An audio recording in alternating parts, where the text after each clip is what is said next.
క్రీస్తునందు ప్రియ సహోదరి సహోదరులకు ప్రభు పేరట ఆహ్వానం తెలియపరుస్తూ ఉన్నాను. దేవుని వాక్యం ధ్యానించడం మన జీవితాల్లో ఒక గొప్ప భాగ్యం. వాక్యమే మన జీవితాలకు కావలసిన గొప్ప జవాబులను అనుగ్రహిస్తుంది. దేవుని వాక్యాన్ని క్రమ పద్ధతిలో ధ్యానం చేయడం వల్ల మనము వాక్యమును గురించిన ఒక సరి అయిన గ్రహింపును మనం కలిగి ఉంటాం. చాలామంది వాక్యం ధ్యానించేటప్పుడు అక్కడ కొంత ఇక్కడ కొంత అటు కొంత ఇటు కొంత ధ్యానం చేస్తారు. అలా ధ్యానం చేయడంలో తప్పు లేదు, కానీ ఒక సమగ్రమైన గ్రహింపును కలిగి ఉండాలి అంటే వాక్యంలో ఒక క్రమ పద్ధతిలో చదువుకోవడం చాలా చాలా ముఖ్యం. క్రమ పద్ధతిలో చదివితే వాక్యంలో ఉన్న చరిత్ర ఏంటో నీకు అర్థమవుతుంది. వాక్యంలో జరిగిన సంఘటనలు ఒకదాని తర్వాత ఒకటి, ఏది ముందు జరిగింది ఏది తర్వాత జరిగింది, ఈ సంగతులన్నీ కూడా అర్థమవుతాయి. కాబట్టి బైబిల్ స్టడీలో మనం ఒక క్రమ పద్ధతిలో ఒక శీర్షిక విధానంలో మనం దేవుని వాక్యాన్ని ధ్యానం చేస్తూ ఉన్నాం. ప్రాముఖ్యంగా దానియేలు గ్రంథాన్ని మనం కొన్ని దినాలుగా ధ్యానం చేస్తూ ఉన్నాం. ఈరోజు దేవుని బిడ్డలారా, గత కాలంలో దానియేలు గ్రంథం 2వ అధ్యాయం వరకు మనం ధ్యానం చేస్తాం. అయితే ఈ దినాన దానియేలు గ్రంథం 3వ అధ్యాయాన్ని మనం ధ్యానం చేస్తాం. మీకు ఒక్కసారి దానియేలు గ్రంథాన్ని జ్ఞాపకం చేయాలని ఆశిస్తూ ఉన్నాను. దానియేలు గ్రంథం ఎలా, దాని యొక్క సంఘటనల క్రమం ఒకసారి మీకు తిరిగి జ్ఞాపకం చేయాలని కోరుకుంటూ ఉన్నాను. దేవుని బిడ్డలారా, యెహోయాకీము అన్న రాజు యొక్క ఏలుబడిలో బబులోను రాజు అయిన నెబుకద్నెజరు దాడి చేసి యూదా దేశం మీద దాడి చేసి యూదా దేశాన్ని చెరగా తీసుకొని వెళ్ళిపోయాడు.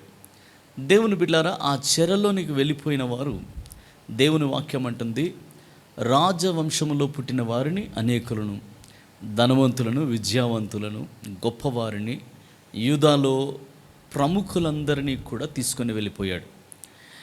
ఈ చెరకాలంలో దేవుని బిడ్డలారా, వీరందరూ కూడా యూదా దేశంలో ఉన్నవారు వీరు, కానీ వీరు బబులోను దేశానికి, తమది కాని దేశానికి వెళ్ళిపోయారు.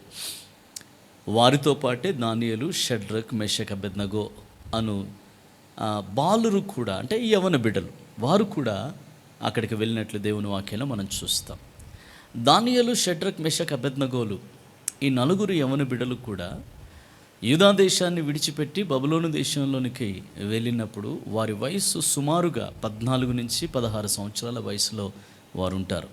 ఎందుకంటే అక్కడ మెన్షన్ చేయబడిన మాట ఏంటంటే, యూదా దేశము నుంచి వచ్చిన బాలురను నా సముఖంలో నిలవబెట్టు అని చెప్పి రాజు చెప్తాడు. బాలురు అనే మాట మనం చూస్తాం. సాధారణంగా 14 సంవత్సరాల వయసు మొదలుకొని బాలురు అని పిలిచారు దేవుని బిడ్డలారా. కాబట్టే వారు ఆ వయసులో ఉన్నవారు అన్న సంగతి మనం గుర్తించగలుగుతాం. అంతేకాదు, వారు రాజు సముఖంలో నిల్చోబెట్టబడ్డారు. వారి ముందు ఒక పరీక్ష పెట్టబడ్డది. రాజు సముఖంలో వారు సేవ చేయాలి కనుక వారికి ఒక స్క్రీనింగ్ టెస్ట్ పెట్టబడ్డది. దానికి వారు యోగ్యులా, వారికి అంత జ్ఞానం ఉందా, అంత తెలివి ఉందా, అంత సౌందర్యం ఉందా, ప్రజ్ఞ ఉందా, అంతేకాదు దర్శనములు కానీ కలల భావాలను కానీ చెప్పగలిగేంత జ్ఞానం వారి లోపల ఉందా, వారికి ఉన్న ఇంటలెక్చువల్ కెపాసిటీ ఏంటి అనేది పరీక్ష చేయబడ్డది. దేవుని వాక్యంలో మనం చూస్తాం, దానియేలు, షడ్రక్, మెషక్, అబేద్నగోలు తాము అపవిత్రపరచుకోకుండా రాజు భుజించే ఆహారం కానీ రాజు పానము చేసే ద్రాక్షారసం కానీ తమకు ఇవ్వద్దు, కానీ దానికి బదులుగా శాకధాన్యాల్ని మాకు ఇప్పించి 10 రోజుల వరకు మమ్మల్ని పరీక్ష చేయి అని చెప్పి నపుంసకుల అధిపతిని కోరుకుంటే ఆయన వారి పట్ల కనికరపడి అలా వారికి అలవెన్స్ ఇచ్చాడు. ఇచ్చినప్పుడు నిజంగానే ఆ 10 దినాల తర్వాత చూస్తే మిగతా వారందరికంటే వీరే శ్రేష్టంగా కనబడడం మనం చూస్తాం. తర్వాత దేవుని బిడ్డలారా, వారి యొక్క టెస్టింగ్ పీరియడ్ అయిపోయినాక, వారి ట్రైనింగ్ పీరియడ్ అయినాక రాజు దగ్గరికి తీసుకొని వెళ్తే స్వయాన రాజే పరీక్షించినప్పుడు మిగతా జ్ఞానులందరికంటే, మిగతా యవ్వన బిడ్డలందరికంటే దానియేలు, షడ్రక్, మెషక్, అబేద్నగోలు అందరికంటే 10 అంతలు శ్రేష్ఠులుగా ఉన్నారన్నది రాజే గుర్తించడం మనం దేవుని వాక్యంలో చూస్తాం. అలా దానియేలు, షడ్రక్, మెషక్, అబేద్నగోలు రాజు కొలువులో మరి వారు పనిచేయడం ప్రారంభించారు. దేవుని బిడ్డలారా, అది అంతా కూడా మనకి మొదటి అధ్యాయంలో కనిపిస్తుంది. రెండవ అధ్యాయానికి వస్తే రెండవ అధ్యాయం చాలా ప్రాముఖ్యమైన అధ్యాయం. ఎందుకంటే రెండవ అధ్యాయంలో రాజైన నెబుకద్నెజరుకు దేవుడే ఒక కళ చూపిస్తాడు. అయితే విచిత్రమైన విషయం ఏంటంటే ఆ కళ వచ్చింది అన్న సంగతి రాజుకు జ్ఞాపకం ఉంది, కానీ కళ జ్ఞాపకం లేదు. మధ్యరాత్రిలో లేచి అందరినీ కంగారు పెట్టి, నాకు వచ్చిన కళ ఏంటో మీరు చెప్పాలి, దాని భావం ఏంటో మీరు చెప్పాలి అని చెప్పి జ్ఞానులందరినీ పిలిపించాడు. ఒక్కొక్కరు తెల్ల మొహాలు వేశారు. అయ్యా, నువ్వు కళ చెప్తే దాని భావం చెప్తాం, కళ చెప్పకపోతే భావం చెప్పగలిగేవాడు అసలు ఆ దేశంలో కాదు భూలోకంలోనే ఎవడూ లేడయ్యా, దయచేసి మీరు మీ కళను చెప్పండి, దాని భావం మీరు చెప్తామని చెప్పి అంటే, కళ మీరే చెప్పాలి, భావం కూడా మీరే చెప్పాలి, ఇంకా మీరు ఇలాంటి మాటలు మాట్లాడుతూ కాలయాపన చేయొద్దని చెప్పి రాజు కోపం తెచ్చుకున్నాడు. కొద్ది సమయం చూసినాక ఈ రాజు ఏమని ఆజ్ఞాపించాడంటే, వీరు కాలయాపన చేస్తున్నారు, వీరికి భావం తెలీదు, కళ తెలీదు, కాబట్టి వీరిని చంపించేయాల్సిందిగా ఆజ్ఞాపించాడు.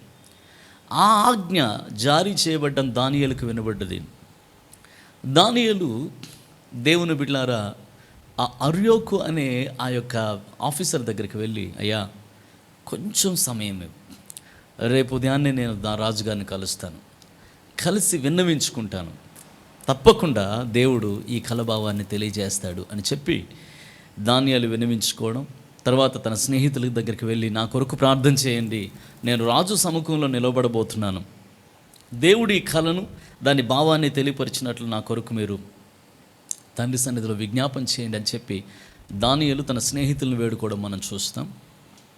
ఆ రాత్రే దేవుడు అద్భుతమైన రీతిలో ఆ కళ యొక్క భావాన్ని తెలియజేయడం చూస్తాం.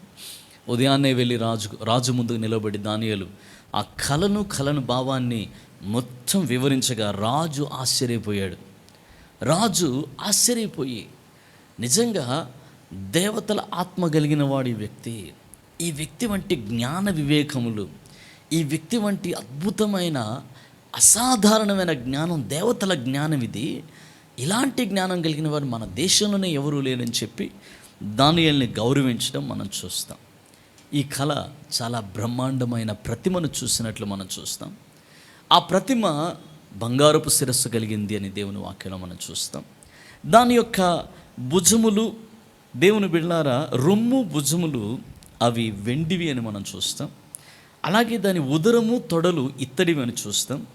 దాని మోకాలు ఇనప మోకాలని మనం చూస్తాం. తరువాత దాని యొక్క పాదములు ఇనుము మట్టి కలిసినవి అని మనం చూస్తాం. ఈ విధంగా ఆ యొక్క ప్రతిమ గురించి, ప్రతిమలో ఏది దేనికి సాదృశ్యంగా ఉందో దానియేలు చాలా స్పష్టంగా వివరించాడు. ఇది మనకి రెండవ అధ్యాయం అంతట్లో మనకి కనిపిస్తుంది. ఈ ప్రతిమను దేవుడు చూపించడానికి గల కారణం ఏంటి? ఎందుకని ఈ బంగారు ప్రతిమను, బంగారు శిరస్సు కలిగిన ప్రతిమను, దాని యొక్క స్వరూపాన్ని చూపించడానికి గల కారణం ఏంటి? వేరు లోహాలతో ఆ ప్రతిమ ఉండడానికి గల కారణం ఏంటి అంటే, God wants to show what is going to come. రానున్న సంవత్సరాలలో, రానున్న దినాలలో ఈ రాజు తరువాత ఎలాంటి రాజులు పరిపాలన చేయబోతున్నారు, ఏ రాజ్యం తర్వాత ఏ రాజ్యం రాబోతూ ఉన్నది, ఏ సామ్రాజ్యం అధిగమించబోతుంది, ఏ రాజ్యం తర్వాత ఏ రాజ్యం ఈ భూలోకంలోనికి రాబోతుంది, అయితే అన్ని రాజ్యాలకు మించిన దేవుని రాజ్యం ఎప్పుడు రాబోతుందో చెప్పడానికే దేవుడు ఆ దర్శనాన్ని నెబుకద్నెజరుకు తెలియపరిచాడు. ఆ దర్శనం యొక్క భావాన్ని దానియేలు ద్వారా దేవుడు బయలుపరిచాడు. దేవునికి స్తోత్రం కలుగును గాక. ఇది రెండవ అధ్యాయం. ఈ కళ భావాన్ని చెప్పగానే, కళ యొక్క భావాన్ని చెప్పగానే రాజు ఏం చేశాడో మనం దానియేలు గ్రంథం రెండవ అధ్యాయము 48-49 వచనాలు ఒక్కసారి మనం చూసుకుందాం.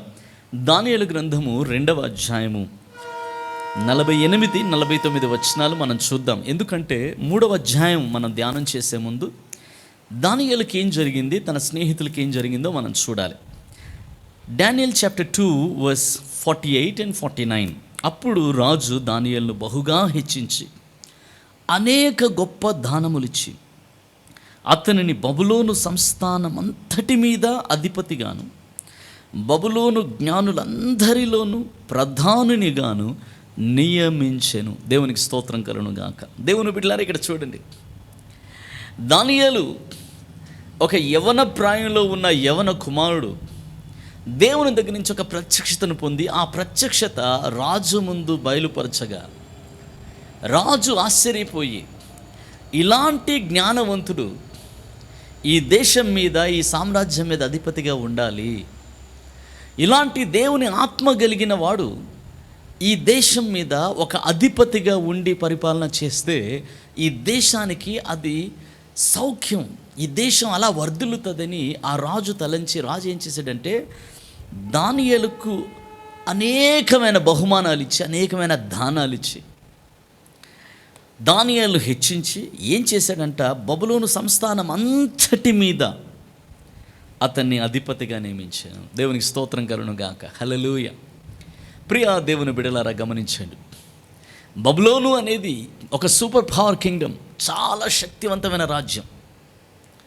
ఇప్పుడు అమెరికా దేశం ఎంత శక్తివంతమైందో, రష్యా దేశం ఎంత శక్తివంతంగా ఉన్నాయో, దేవుని బిడ్డలారా, ఇలాంటి గొప్ప గొప్ప దేశాలు ఎంత బలమైన దేశాలుగా ఉండినాయో, ఒకప్పుడు బబులోను దేశం అంత బలమైన దేశం. అంత బలమైన దేశంలో దానియేలుకు దేవుడిస్తున్న గొప్ప స్థానం ఏంటి అంటే, ఆ దేశమంతటి మీద, ఆ సంస్థానం అంతటి మీద అధిపతిగా నియమించెను. దేవునికి స్తోత్రం కలుగును గాక. దేవుని వాక్యం అందుకే రాసింది, దేవుని మాటను విన్నవారికంట వారిని దేవుడు తలగానే ఉంచుతాడు కానీ తోకగా ఉంచడు, పైవాడిగానే నీవు ఉందువు కానీ క్రిందవాడివిగా ఉండవు అని దేవుని వాగ్దానం. దేవుని బిడ్డలారా, యోసేపు జీవితంలో ఏది జరిగిందో దానియేలు జీవితంలో కూడా అదే జరగడం మనం చూస్తున్నాం. ఆ దేశమంతటి మీద అధికారిగా దానియేలు నియమించబడ్డాడు. ప్రధానిగా, జ్ఞానులందరిలోనే ప్రధాన జ్ఞానిగా దానియేలు నియమించబడ్డాడు. అంటే he is over all the wise men in the country. Can you imagine? అసలు ఆ దేశంలోనే, బబులోను దేశంలోనే సుమారుగా ఒక 2000 మంది జ్ఞానులు ఉంటే, ఆ 2000 మంది జ్ఞానులకు అధిపతి ఎవరయ్యా అంటే దానియేలే. ఇటు జ్ఞానులకు అధిపతిగా ఉన్నాడు, అటు సంస్థానం మీద కూడా అధిపతిగా చేయబడ్డాడు. కారణం ఏంటంటే దానియేలు ధైర్యంగా దేవుని సామర్థ్యాన్ని నమ్మి దేవుని కొరకు నిలవబడ్డాడు. రాజు ముందు దేవుడిచ్చిన ధైర్యంతో నిలవబడ్డాడు. దేవుడు అతన్ని గణపరిచాడు. నన్ను గణపరచు వారిని నేను గణపరచుదును అని దేవుడు మాటిచ్చాడు. ఎప్పుడైతే మనుషుల ముందు దేవుడిని గణపరుస్తావో దేవుడు నిన్ను గణపరుస్తాడు. ప్రియ సహోదరి సహోదరుడా, దేవుణ్ణి గణపరచాలి అంటే ఆ ధైర్యం నీకు కావాలి. దేవుణ్ణి గణపరచాలంటే ఇది నా వల్ల కాదు, ఇది నీ వల్ల కాదు, ఇది ఎవరి వల్ల కాదు, కానీ నేను నమ్ముకుంటున్న నా దేవుని వల్ల ఇది సాధ్యమని ఎంతమంది ముందైనా నువ్వు నిలవబడి నా దేవుని వల్ల ఇది సాధ్యమని దేవుడిని గణపరిస్తే దేవుడు ఖచ్చితంగా అన్యుల ముందు నిన్ను గణపరుస్తాడు. ఇది దేవుని యొక్క నియమము. దేవుని బిడ్డలారా, దేవుడు దానియేలుని గణపరిచాడు. దేవునికి మహిమ కలుగును గాక. అయితే దేవుని బిడ్డలారా, అతని కొరకు ప్రార్థన చేసిన స్నేహితులు ఉన్నారు. They are his prayer partners. తన కొరకు ప్రార్థించే స్నేహితులు వేరు. దేవుని బిడ్డల, నిజంగానే మన జీవితంలో ప్రార్థించేవారు మన చుట్టూ ఉండడం చాలా చాలా ప్రాముఖ్యం. మన కొరకు ప్రార్థించేవారు, మనం ప్రభు కోసం నిలబడతాం, మనం ప్రభు కోసం కార్యాలు చేయడానికి ముందుకు వెళ్తాం, మనం ప్రభు కోసం ప్రకటిస్తాం, ప్రభు ఇచ్చిన జ్ఞానాన్ని ప్రజలకు ప్రకటిస్తాం. కానీ మన కొరకు ప్రార్థన చేసేవారు మన చుట్టూ ఉండడం చాలా చాలా ప్రాముఖ్యం. దానియేలు తన స్నేహితుల్ని నా కొరకై ప్రార్థన చేయండి అని వేడుకున్నాడు. అపోస్తలుడైన Paul, he is one of the greatest apostles in the word of God. అంత గొప్ప పౌలు, దేవుని బిడ్డలారా, గొప్ప ప్రత్యక్షత పొందిన వ్యక్తి కూడా తాను విశ్వాసులను ఏమడుగుతున్నాడంటే, దయచేసి మా కొరకు ప్రార్థించండి అని అడుగుతున్నాడు. నా కొరకు ప్రార్థనలో పోరాడండి అంటున్నాడు. దేవుని బిడ్డలారా, ఇంత గొప్ప దైవజనులు, ఇంత గొప్ప దేవుణ్ణి ఎరిగిన వారు, దేవునితో నడిచిన వారు, వారి కొరకు ప్రార్థించేవారు ఉండాలని కోరుకుంటూ ఉన్నారు. Because they know the power of having that prayer fellowship around them, having a prayer wall around them. having a prayer protection around them, having partners in prayer, people who will stand, who will uphold them in prayer. They know the blessing of having that. అలాంటి ఆశీర్వాదం వారికి తెలుసు. దేవుని బిడ్డలారా, మన జీవితంలో కూడా అలాంటి వారు ఉండడం చాలా చాలా ప్రాముఖ్యం. అయితే ఆశ్చర్యకరమైన విషయం ఏంటంటే, వారు ప్రార్థించారు, దానియేలు వెళ్ళాడు, దానియేలు చెప్పాడు, దానియేలు వాడబడ్డాడు, దానియేలు హెచ్చించబడ్డాడు. తిరిగి వచ్చి దానియేలు ఎవరిని జ్ఞాపకం చేసుకున్నాడో తెలుసా? దేవునికి మహిమ చెల్లించడంతో పాటు ఆయన ఎవరిని జ్ఞాపకం చేసుకున్నాడు? తన కొరకు ప్రార్థన చేసిన తన స్నేహితుల్ని జ్ఞాపకం చేసుకున్నాడు. దేవునికి స్తోత్రం కలుగును గాక. హల్లెలూయా. జ్ఞాపకం చేసుకొని దానియేలు రాజు దగ్గర ఏమని ఆయన అడుగుతున్నాడంటే, 49వ వచనాన్ని చూడండి ఒకసారి. 2వ అధ్యాయము 49. Daniel chapter 2 verse 49. అంతటా దానియేలు రాజునొద్ద మనవి చేసుకొనగా, రాజు షడ్రక్, మెషక్, అబేద్నెగో అను వారిని బబులోను సంస్థానం మీద విచారణకర్తలుగా నియమించెను. అయితే దానియేలు రాజు సన్నిధిని ఉండెను. దేవునికి స్తోత్రం కలుగును గాక. హల్లెలూయా. దేవుని బిడ్డలారా, తన స్నేహితులు తన కోసం ప్రార్థన చేశారు, వారి ద్వారా మేలు పొందాడు, ప్రార్థన సహాయాన్ని పొందాడు. ఇప్పుడు వారిని రాజు ముందు జ్ఞాపకం చేసుకుంటున్నాడు. అయ్యా, నా స్నేహితులు ఉన్నారు, వారు నా కొరకు ప్రార్థన చేసినారయ్యా, నాతో పాటు ఉన్నవారయ్యా, వారికి ఏదో ఒక్కటి మీరు ఇప్పించండి అని అడిగితే, వారికంట బబులోను సంస్థానం అంతటి మీద విచారణకర్తలుగా నియమించారండి. అదేం తక్కువ ఉద్యోగం కాదండి. విచారణకర్తలుగా వారు నియమించబడ్డారు. వారు కూడా అధిపతులు అయిపోయారు. ఎంత అద్భుతమైన విషయం దేవుని బిడ్డలారా. ఎందుకు ఈ సంగతులు మీతో చెప్తున్నానంటే, దేర్ పొజిషన్, దానియేలు, షడ్రక్, మెషక్, అబేద్నెగోల యొక్క పొజిషన్ ఏంటి ఆ రాజ్యంలో, ఆ దేశంలో వారు ఎలా హెచ్చించబడ్డారు, ఎలాంటి అధికారులుగా అధిపతులుగా చేయబడ్డారు అనేది మొట్టమొదట మనం తెలుసుకోవాలి. ఇప్పుడు బబులోనుకు వీరు చెరపట్టబడి వెళ్ళినా, బానిసలుగా వెళ్ళినా, యూదా దేశంలో బాలురుగా ఎదిగి తమది కాని దేశమందు, తమకు తెలియని దేశమందు ఆ రాజు దగ్గర ఉద్యోగాలు సంపాదించుకొని ఆ రాజు ముందు కొలువులో సేవ చేస్తున్న వీరు అక్కడికి వెళ్ళినాక వీరు అధిపతులుగా చేయబడ్డారు. That was the position they had in Babylon. ఇది మనం గ్రహించాలి ప్రియ దేవుని బిడ్డలారా. ఇప్పుడు వారు బబులోన్లో సామాన్యులు కాదు, బబులోన్లో సాధారణ ప్రజలు కాదు, సాధారణ విశ్వాసులు కాదు, సాధారణమైన జనాంగానికి సంబంధించిన వారు కాదు. వీరు దానియేలు, షడ్రక్, మెషక్, అబేద్నెగో వీరు అధిపతులై ఉన్నారని మనం గుర్తుపెట్టుకోవాలి. ఇప్పుడు 3వ అధ్యాయానికి వద్దాం. దానియేలు గ్రంథము 3వ అధ్యాయం. ఈ 3వ అధ్యాయము ఒక ప్రత్యేకమైన అధ్యాయము ప్రియ దేవుని బిడ్డలారా. చాలా విచిత్రమైన సంఘటనలు ఈ 3వ అధ్యాయంలో జరిగినాయి. అయితే ఈ 3వ అధ్యాయం అంతటికీ కూడా ఒక టైటిల్ ఇవ్వాలని నేను కోరుకుంటున్నాను. ఒక పదములో, ఒక నిర్వచనములో ఈ 3వ అధ్యాయం అంతటిని కూడా మనం తెలుసుకోవచ్చు. అదేంటంటే, దేవుణ్ణి ఘనపరచుట ఎట్లు, దేవుణ్ణి ఘనపరచుట ఎట్లు. దేవుణ్ణి అన్యుల మధ్యలో, ఈ లోకంలో, ఈ చీకటి యుగంలో, చీకటి లోకంలో, ప్రజలందరి మధ్యలో దేవుణ్ణి మనం ఎలా ఘనపరచాలి. ఈ అధ్యాయం చదివితే దేవుణ్ణి ఘనపరచాలి అన్న ఆశ ఉన్న ప్రతి ఒక్కరికి ఈ అధ్యాయం ఒక ప్రోత్సాహాన్ని ఇస్తుంది. Because this will tell you how you can glorify God in the world. లోకములో దేవుణ్ణి నువ్వు ఘనపరచడం ఎలా అన్నది ఈ అధ్యాయం ద్వారా తెలుసుకుంటావు. ప్రియ దేవుని బిడ్డలారా, అధ్యాయంలోనికి వెళదాం. దేవుని వాక్యంలో 3వ అధ్యాయము, దానియేలు గ్రంథం 3వ అధ్యాయము, 3వ అధ్యాయము మొదటి 2 వచనాలు చదువుకుందాం. మొదటి 2 వచనాలు చదువుకుందాం. రాజగు నెబుకద్నెజరు బంగారు ప్రతిమ ఒకటి చేయించి బబులోను దేశములోని దూరాయను మైదానములో దాన్ని నిలవబెట్టించెను. అది 60 మూరల ఎత్తును 60 మూరల వెడల్పునై ఉండెను. దేవుని బిడ్డలారా, మొదటి వచనంలో మనం ఉన్నాం. మొదటి వచనం ఏమంటుందంటే, రాజుకు నెబుకద్నెజరు బంగారు ప్రతిమ ఒకటి చేయించాడని వాక్యంలో మనం చూస్తాం. గమనించండి, అతడు అంతకు ముందు కాలంలో దర్శనాన్ని చూశాడు. ఆ దర్శనంలో ఒక ప్రతిమను చూశాడు. ఆ ప్రతిమకు బంగారు శిరస్సు ఉండడం చూశాడు. కొంతకాలం అయినాక దానియేలు తన స్నేహితులు బబులోను దేశంలో అధిపతులుగా నియమించబడిన తర్వాత కొంతకాలం అయినాక ఈ సంఘటన జరిగింది.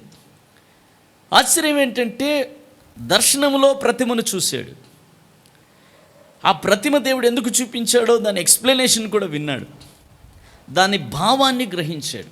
ఇప్పుడు ఒక ప్రతిమను తానే తయారు చేయిస్తున్నాడు. ఎందుకు తయారు చేయిస్తున్నాడయ్యా అంటే, సాధారణంగా రాజులందరికీ కూడా ఉండే ఒక అలవాటు, వారి యొక్క ఘనతను, వారి యొక్క మహిమను, వారి యొక్క కీర్తిని ఈ లోకములో చాటడానికి వారు అనేక విధాలైన ప్రతిమలు, అనేక విధాలైన పెద్ద పెద్ద కట్టడాలు, నిర్మాణాలు చేశారు. రాజులకి అది ఒక ఆనవాయితీ.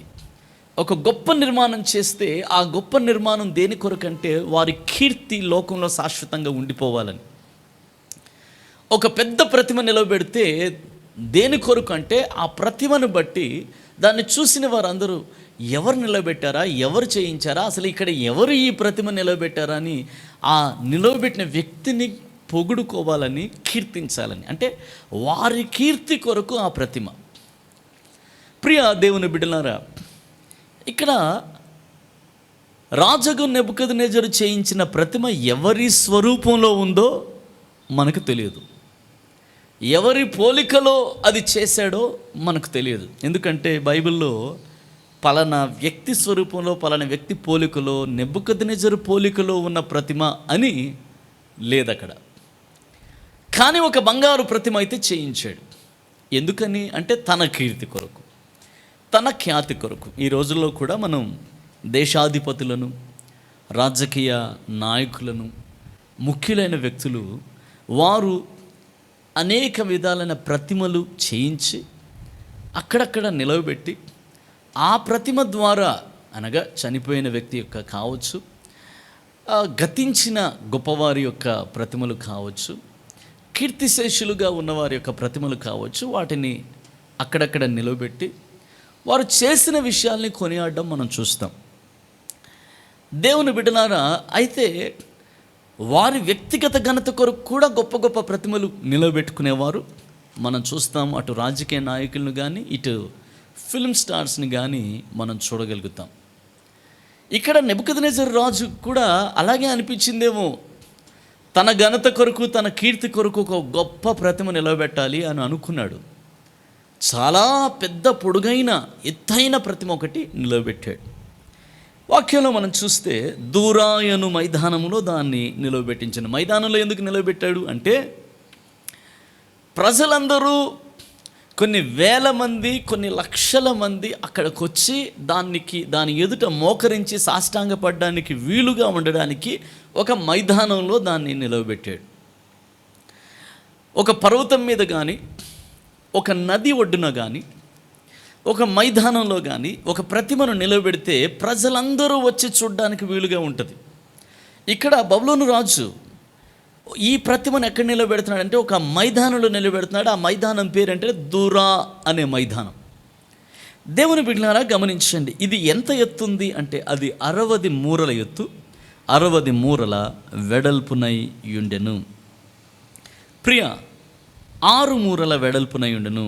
60 మూరల ఎత్తు అంటే అర్థమేనంటే 90 feet టాల్. 90 feet tall. ఈ ప్రతిమ ఎంత ఎత్తుందయ్యా అంటే 90 అడుగులు ఎత్తుంది. ఆ రోజుల్లో 90 అడుగులు ఎత్తంటే సాధారణమైనది కాదండి. 90 feet టాల్, 90 అడుగుల ఎత్తున్న ప్రతిమ ఆయన చేయించాడు.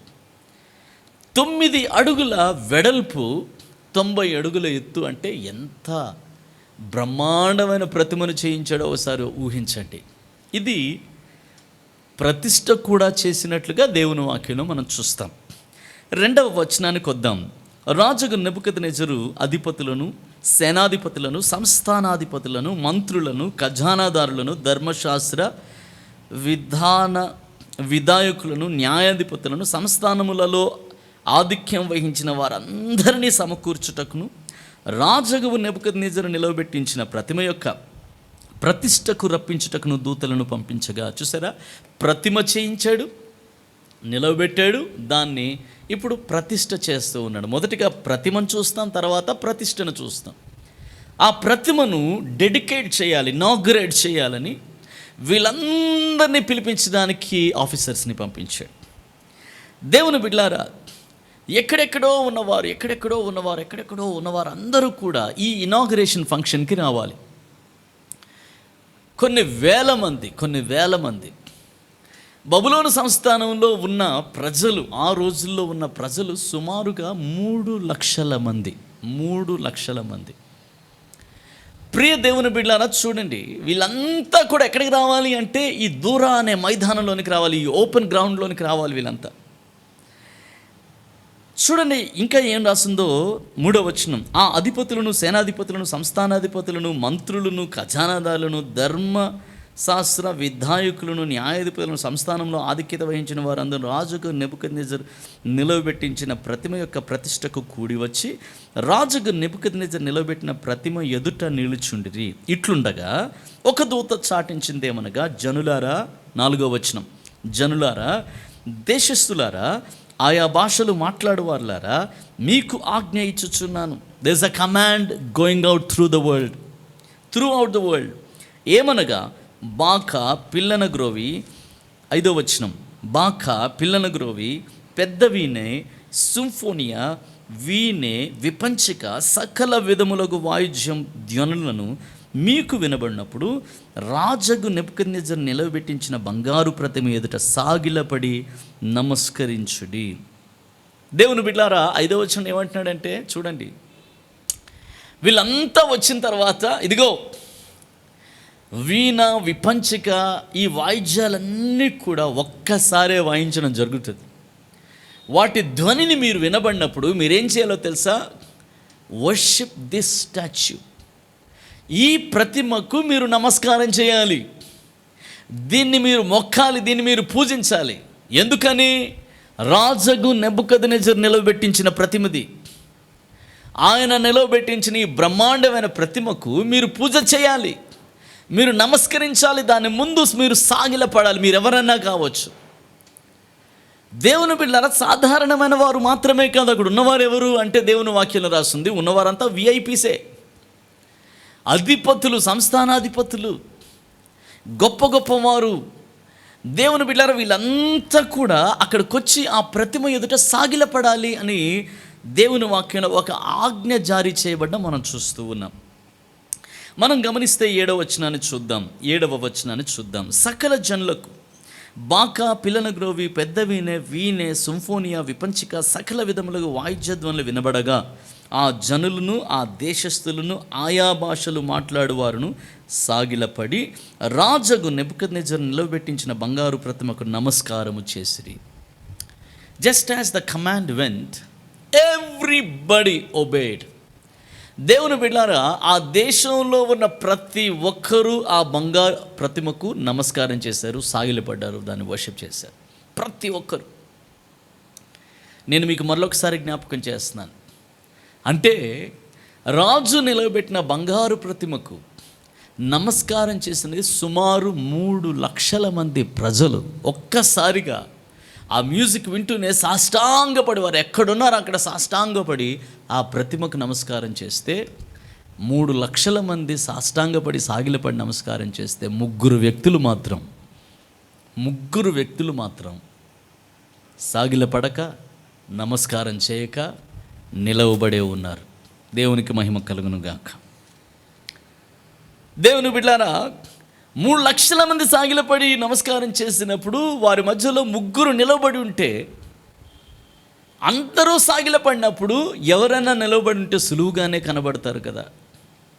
సులువుగానే కనబడినా పర్లే, అందరూ మనల్ని చూసినా పర్వాలేదు, అందరూ మనల్ని ఏమనుకున్నా పర్వాలేదు, అందరికీ మనం దొరికిపోయినా పర్వాలేదు, అందరూ మనల్ని హేళన చేసినా పర్లేదు, అందరూ చేస్తున్నది మనం చేయకపోయినా పర్వాలేదు.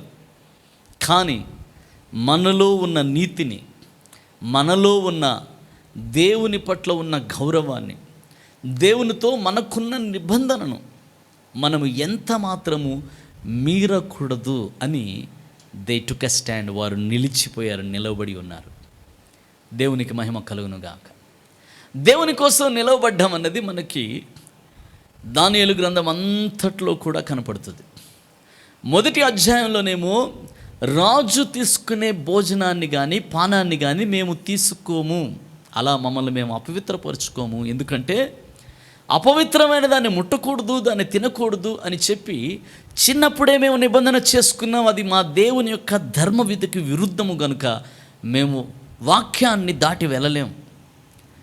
మా ధర్మ విధిని, మా ధర్మశాస్త్రంలో ఉన్న సంగతులను మేము దాటి వెళ్ళలేం. దేవుని వాక్యానికే లోబడతాం తప్ప, రాజు ఆజ్ఞ ఉన్నప్పటికీ కూడా రాజాజ్ఞ కంటే దేవుని వాక్యమే మాకు మిన్న గనుక దానికే మేము లోబడాలి అని చెప్పి అక్కడ దేవుని కోసం వారు నిలబడ్డారు. ఇక్కడ ముగ్గురైన యవన బిడ్డలు, వారు సాధారణమైన వారు కాదు. వారు ఎవరు అంటే వాక్యంలో మనం ఇందాకే మనం చూసాము, వారంట బబులోను దేశములో వారు విచారణకర్తలుగా ఉన్న ముగ్గురు వ్యక్తులు, చాలా ప్రాముఖ్యమైన వారు. ఆ ముగ్గురు అందరూ సాగిలపడితే వారు నిలవబడి ఉన్నారు. వారు నిలవబడ్డం దేనికి సాదృశ్యం అంటే, మా దేవుని కొరకు మేము నిలవబడతాం, ఏ ప్రతిమకు మేము వంగం, ఏ ప్రతిమకు నమస్కారం చేయం, దేనిని మేము పూజించం, మా దేవుడని యెహోవాకు తప్ప మరి దేనికి మేము వంగము, నమస్కారము చేయం. దేవునికి స్తోత్రం కలుగును గాక. హల్లెలూయా. దేవుని బిడ్డలారా, ఎప్పుడైతే దీన్ని గమనించారో కొందరు, ఏం జరుగుతుందో చూడండి. ఇక్కడి నుంచి పరిస్థితి ఒక విపరీతమైన పరిస్థితిగా, ఒక ఉద్రేకభరితమైన పరిస్థితిగా, భావోద్రేకాలతో కూడిన పరిస్థితిగా, ఒక ప్రమాదకరమైన పరిస్థితిగా, ఒక ఛాలెంజింగ్ సిట్యువేషన్గా పరిస్థితి మారిపోతుంది. చూడండి ఒకసారి అక్కడ మనం గమనిస్తే 5వ వచనం, 6వ వచనం చూడండి. సాగిలపడి నమస్కరింపని వాడెవడో వాడు మండుచున్న అగ్నిగుండములో తక్షణమే వేయబడును. ఒక రూల్ ముందుగానే పాస్ చేయబడ్డది. ఎవరైతే దానికి సాగిలపడరో వారు మండుచున్న అగ్నిగుండంలో వేయబడతారు. ఆ రూల్ పాస్ చేయబడ్డది. దేవుని బిడ్డలారా, అందరూ 7వ వచనం చూస్తే అందరూ ప్రతిమకు నమస్కారం చేశారు. 8వ వచనాన్ని గమనించండి, వర్స్ 8. 8వ వచనం చూస్తే, ఆ సమయమందు కల్దీలలో కొందరు ముఖ్యులు వచ్చి యూదులపైన కొండెములు చెప్తున్నారు. ఎవరి మీద కొండెములు చెప్తున్నారు అంటే, నిలవబడిన ఈ ముగ్గురు మీద కొండెములు చెప్తూ ఉన్నారు. కల్దీలైన వారు వచ్చి నిలవబడి ప్రతిమకు నమస్కారం చేయకుండా ఉన్న ఈ ముగ్గురు మీద కంప్లైంట్ ఇస్తూ ఉన్నారు.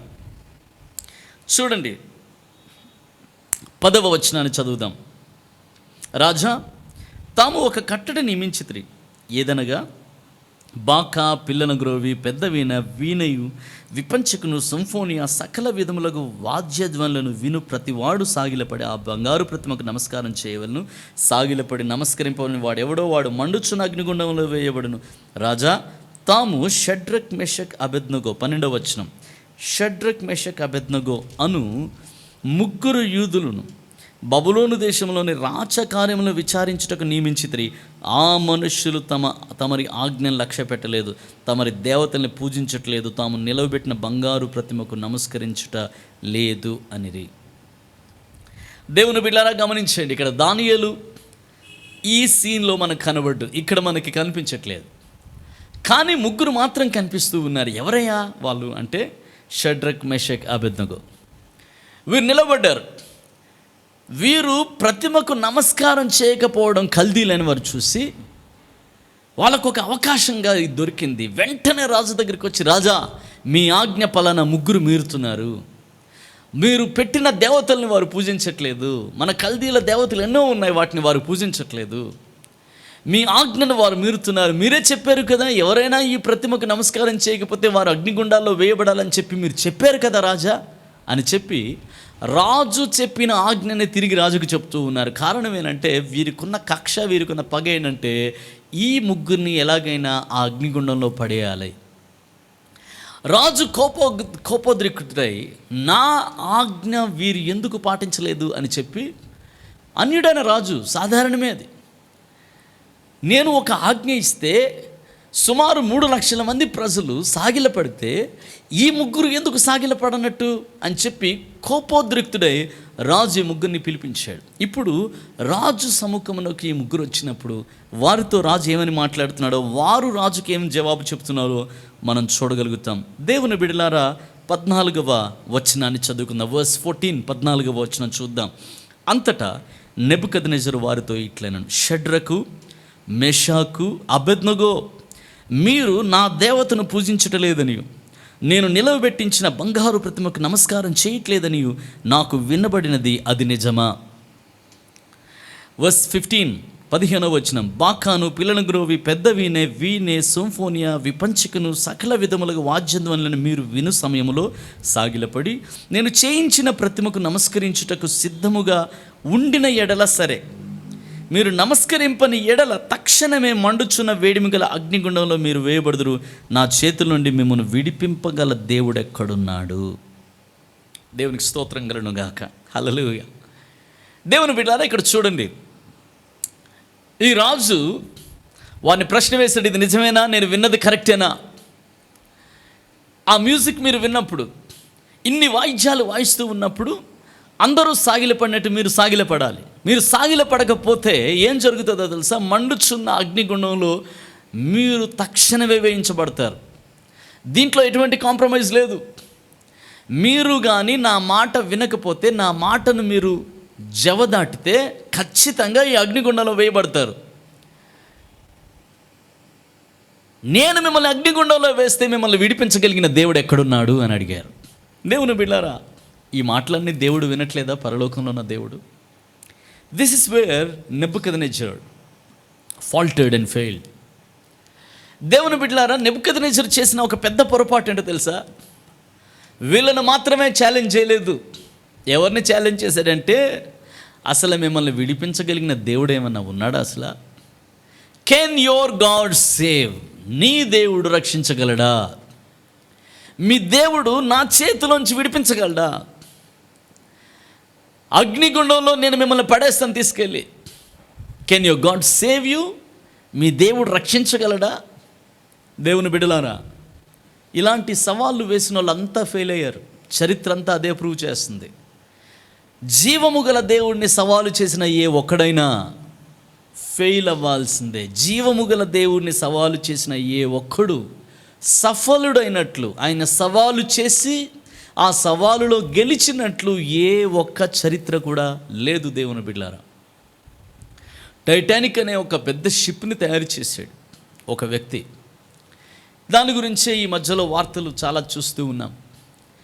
టైటానిక్ అనే ఒక పెద్ద షిప్ని తయారు చేసి ఆ షిప్ వెళ్తున్నప్పుడు, దాన్ని ప్రారంభించినప్పుడు, దాన్ని బిల్డ్ చేసిన ఆయన ఒక statement ఇచ్చాడంట.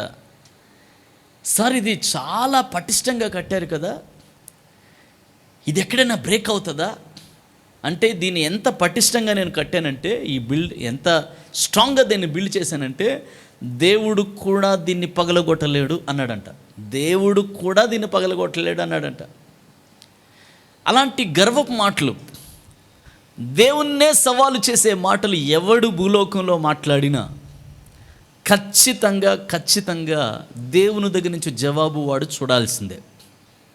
Even God cannot break this. దేవుడే దీన్ని పగలగొట్టలేడు అని అంటే, ఒక చిన్న ఐస్బర్గ్తో దేవుడు పగలగొట్టేశాడు దాన్ని. ఒక చిన్న ఐస్బర్గ్. నేను అక్కర్లేదురా, నేనే వచ్చి దీన్ని పగలగొట్టాల్సిన అవసరం లేదు. ఒక చిన్న ఐస్బర్గ్, ఒక టిప్ ఆఫ్ ది ఐస్బర్గ్ తగిలితే ఆ షిప్ పగిలిపోయినట్టు చరిత్ర చెప్తూ ఉంది. దేవుణ్ణి సవాలు చేసిన వాడు ఎవడైనా అంతే. దేవుని బిడలారా, దేవుణ్ణి సవాలు చేసి దేవుని గురించి ఎగతాళిగా మాట్లాడి ఒక దేశపు ప్రధానంట అందరి మధ్యలో విందు చేస్తూ గొప్ప ఉల్లాసంగా ఉండి, ఆ విందులో తాగి తిని, ఆ తిన్న మైకంలో, తాగిన మైకంలో వాళ్ళందరి ముందు ఉబ్బిపోయి దేవుని గురించి ఎగతాళిగా మాట్లాడాడంట. దేవుణ్ణి మాక్ చేస్తూ మాట్లాడాడంట. ఎగతాళిగా మాట్లాడుతుంటే వాడు తిన్న ఎముక, వాడు తిన్నది వాడు తింటుంటే ఆ మాంసం యొక్క ఎముక గుచ్చుకొని చచ్చిపోయాడు వాడు. ఆ ఎముక గొంతులో గుచ్చుకొని చచ్చిపోయాడు వాడు. చరిత్ర చెప్తుంది. దేవుణ్ణి సవాలు చేసిన వాడు ఎవరైనా ఖచ్చితంగా దేవుని దగ్గర నుంచి జవాబు చూడవలసిందే. ఈ రోజుల్లో చాలా చూస్తున్నాం. దేవుని కనికరాన్ని, దేవుని యొక్క కృపను, దేవుని యొక్క మంచితనాన్ని, క్షమాపణను వారి మీద వేడుకుంటున్నాం. దేవా కనుకరించండి, కృప చూపించండి, క్షమించండి ప్రభు అని వేడుకుంటున్నాం. ఎంత లేసి మాటలు దేవుణ్ణి ఎంతగా సవాల్ చేస్తూ ఉన్నారో దేవుణ్ణి. యేసు ప్రభు నిజమైన దేవుడు అని తెలుసుకున్నవారు కూడా ఆయన విడిచిపెట్టి ఆయనను సవాల్ చేస్తూ ఉన్నారు. పంది బురదలోనికి దూరినట్టు దూరి తిరిగి పాపం వైపు వెళ్ళిపోయి, తిరిగి లోకంలోనికి వెళ్ళిపోయి, దేవుని బిడ్డలారా నేను పాపంలో చిక్కుకుపోయాను, నేను పాపంలోకి వెళ్ళిపోయాను, నేను పంది లాంటి స్వభావం నాది, వదిలిపెట్టిన పాపంలోనికి ఆ బురదలోనికి మళ్ళా వచ్చేసానని చెప్పి ఒప్పుకోవడం మానేసి దేవుణ్ణే తిరిగి సవాలు చేసే అంత ధైర్యమా? దేవుని సవాలు చేసిన వారు ఎవరు కూడా లోకంలో దేవుని బిడ్డలారా ఆయన యొక్క తీవ్రతకు, ఆయన యొక్క ఉగ్రతకు తట్టుకోలేకపోయారు, మిగలలేదు. ఎందుకంటే దేవుడు జవాబిస్తాడు. ఇక్కడ దానియేలు, ఇక్కడ అన్యుడైన రాజు, దేవుడంటే తెలియని వ్యక్తి, షడ్రక్ మెషక్ అబేద్నగో ముగ్గురే కదా ఉన్నారు అనుకుంటున్నాడు.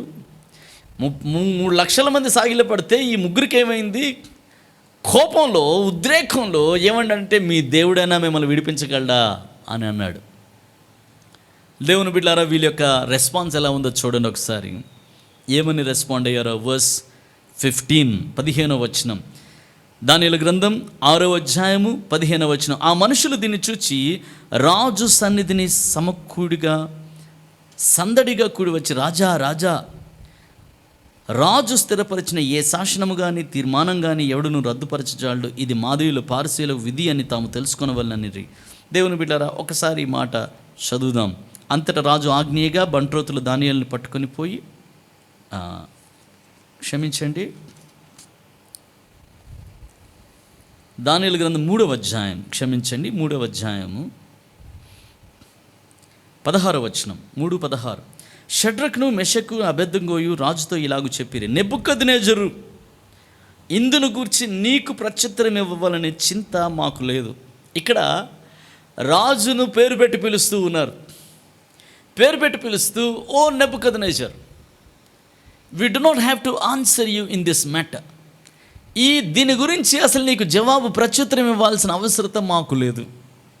దేవునికి స్తోత్రం కలుగును గాక. ఆ చింత మాకు లేదు. మేము సేవించిన దేవుడు మండుచున్న వేడిమిగల ఈ అగ్నిగుండంలోంచి మమ్మల్ని తప్పించి రక్షించుటకు సమర్థుడు, మరియు నీ వశమున పడకుండా ఆయన మమ్మల్ని రక్షించును. ఒకవేళ ఆయన రక్షింపకపోయినను రాజా, నీ దేవతలను మేము పూజింపమనియు నీవు నిలవబెట్టిన బంగారు ప్రతిమకు నమస్కరింపమని తెలుసుకొనుము. దేవునికి స్తోత్రం కలుగును గాక. Hallelujah. What a stand they took for God. ఎలాంటి ఒక పటిష్టమైన తీర్మానాన్ని వీరు కలిగి ఉన్నారో చూసారా? ప్రజల ముందు జంకలేదు, రాజు ముందు జంకలేదు.